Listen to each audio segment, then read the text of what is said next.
This week's giant to follow is French artist Paul Gauguin.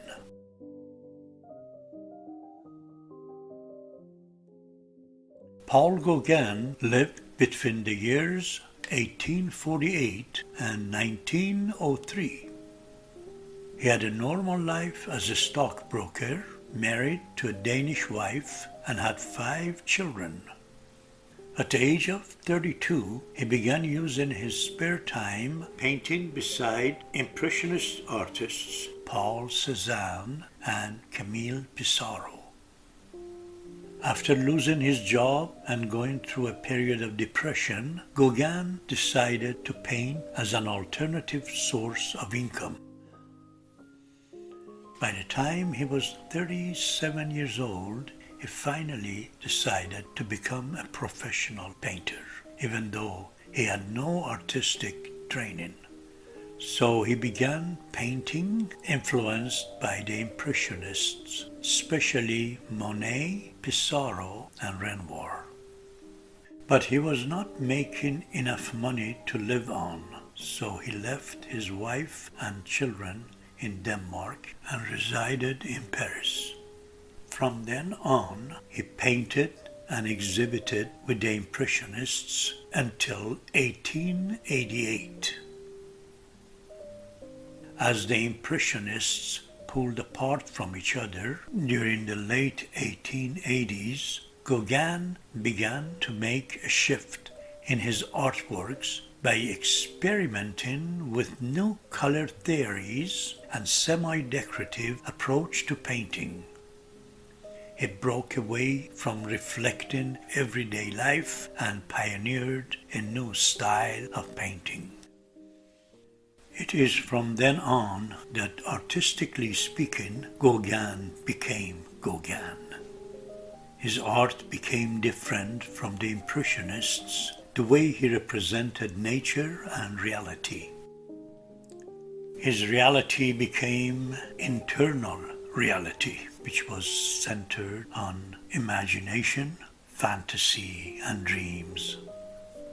This was very much different from the Impressionists, who were reflecting superficial representation of nature. He began to use strong contrasts and very intense colors. His paint became pure and unmixed. He gave up using traditional perspective, and his figures became flat and two-dimensional. Characters in his paintings began to have a very defined contours.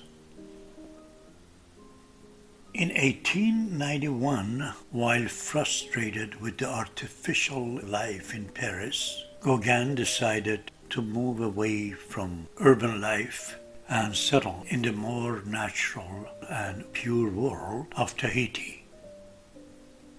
There, the special characteristics of Paul Gauguin's paintings did not change, but his primitive style became influenced by the Polynesian culture.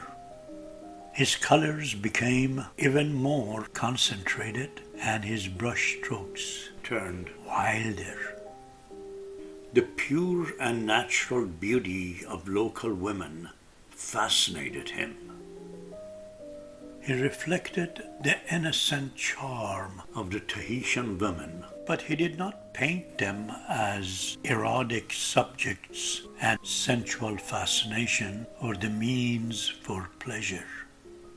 His Tahitian women seemed to be in a silent dialogue with each other. They seemed melancholic, living in the natural setting and solitude of Tahiti helped him to create some of his greatest works, although he had to go through hardship.